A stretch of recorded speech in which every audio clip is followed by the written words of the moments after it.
Kita ulang kembali sejumlah berita pilihan dari Bali.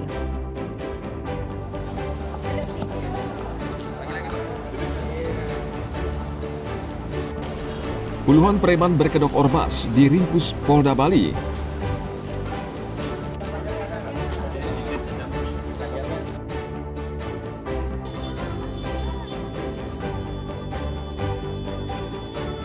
Turis asing dan warga lokal terlibat adu jotos di Kuta Utara Badung.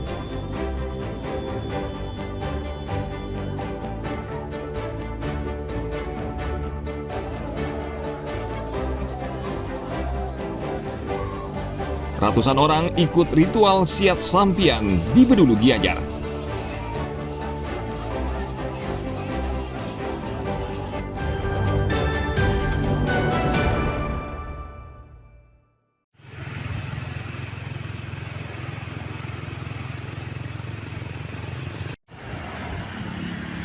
Pasca terjadinya blackout atau pemadaman total di wilayah Bali termasuk di Kabupaten Tabanan beberapa waktu lalu, PLN Unit Layanan Pelanggan Tabanan mengklaim saat ini kondisi sudah berangsur normal.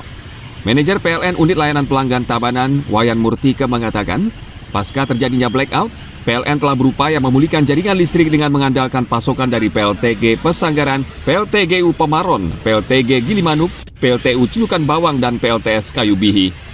Saat ini aliran listrik di beberapa wilayah sudah kembali normal.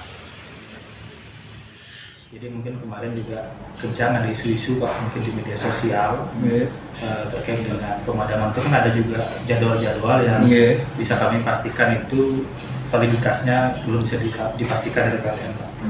Nah, jadi yang bisa kami sampaikan untuk saat ini Pak, kondisi kelistrikan di wilayah Tabanan terutama Pak, kondisi kelistrikan sudah aman Pak. Jadi tidak ada masalah, tidak ada kendala.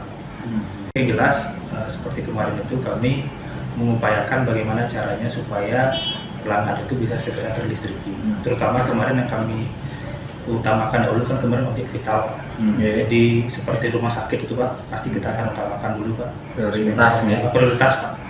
Rumah sakit, terus kemudian perkantoran yang penting-penting seperti di BPBD, terus kantor-kantor telekomunikasi, terus kemudian mungkin Dakar, sehingga jangan sampai terlalu lama mereka ada. PLN mengklaim hingga hari ini kondisi kelistrikan di Bali khususnya wilayah Tabanan sudah berangsur normal. Hari Jumat tanggal 5 Mei lalu, jaringan listrik di hampir seluruh wilayah Bali padam total akibat gangguan kabel di bawah laut Jawa Bali. Akibatnya seluruh pembangkit listrik lepas dari sistem. Tim Liputan melaporkan dari Tabanan.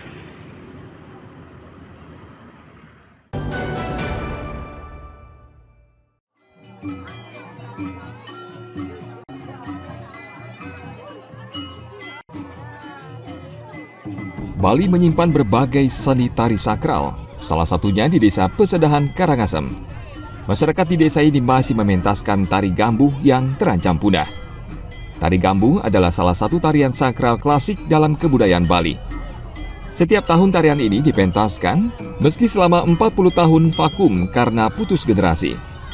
Tari gambuh hanya dipentaskan saat upacara di Pura Dadia Tangkas Kori Agung. Salah satu ciri tarian ini adalah ikat kepala atau gelungan Ratu Betara Bagus Panji. Ikat kepala ini konon disucikan oleh Pesepotonan Pasek Gel-Gel lan area Tangkas Kori Agung Desa Pesedahan. Terakhir gambuh dipentaskan sekitar tahun 1983. Setelah itu mati suri karena tidak ada penari. Agar tak terputus kembali, upaya regenerasi dilakukan dengan mendirikan Sanggar Seni Anggripta Santi Buana. Meski saat ini keberadaannya hanya sebatas tarian pelengkap, banyak orang berharap tari gambuh bisa bangkit menjadi seni pertunjukan era tahun 1970-an saat pariwisata Bali mulai naik pamornya. Tari gambuh di Desa Pesedahan, khususnya di Pura Dadia Pasek Gel-Gel lan Tangkas Kori Agung, memang tari sakral yang kami warisi dari dulu. Zaman leluhur kami datang ke Pesedahan.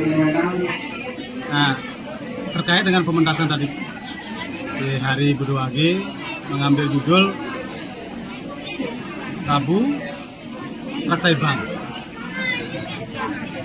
mengisahkan bahwa Rabu Rakai Bang ini adalah Raja di Kerajaan Kediri di masa pemerintahan beliau sangat jaya, berwibawa, rakyatnya makmur. Tetapi dikisahkan bahwa Prabu Trembang sangat kecewa karena beliau tidak mempunyai keturunan.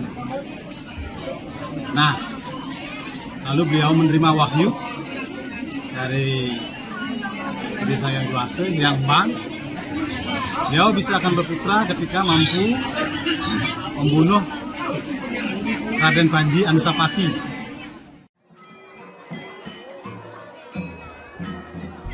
Para tokoh masyarakat di desa Pesedahan berharap banyak bermunculan sanggar tari yang mementaskan tarian ini, sehingga tarian Gambuh ini bisa kembali tenar dan mempromosikan pariwisata Bali. Tim Liputan melaporkan dari Karangasem.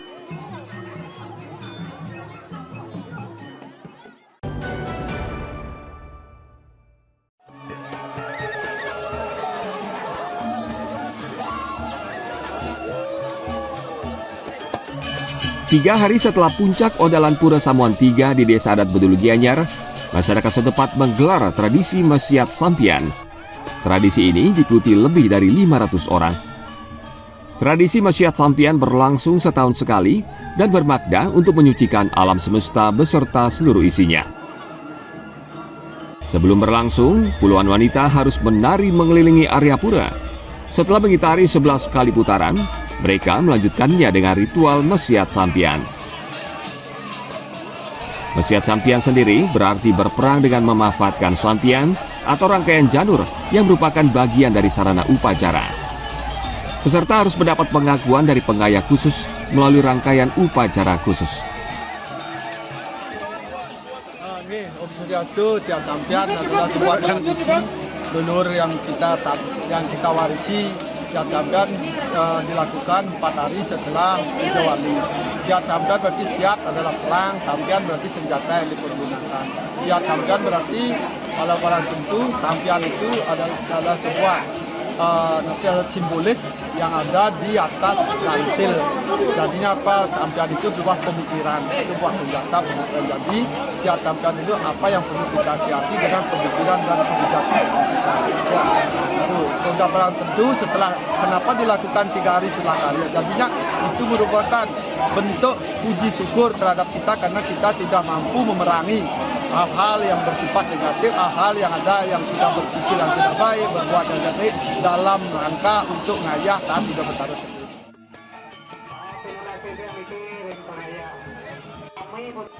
Selain Mesyat Sampian, juga digelar ritual Bapelengkungan, yaitu tari tombak oleh 6 orang pengayah Paragan. Tradisi ini juga bermakna yang sama dengan Mesyat Sampian untuk membersihkan Buana Agung dan Buana Alit. Tim Liputan melaporkan dari Gianyar.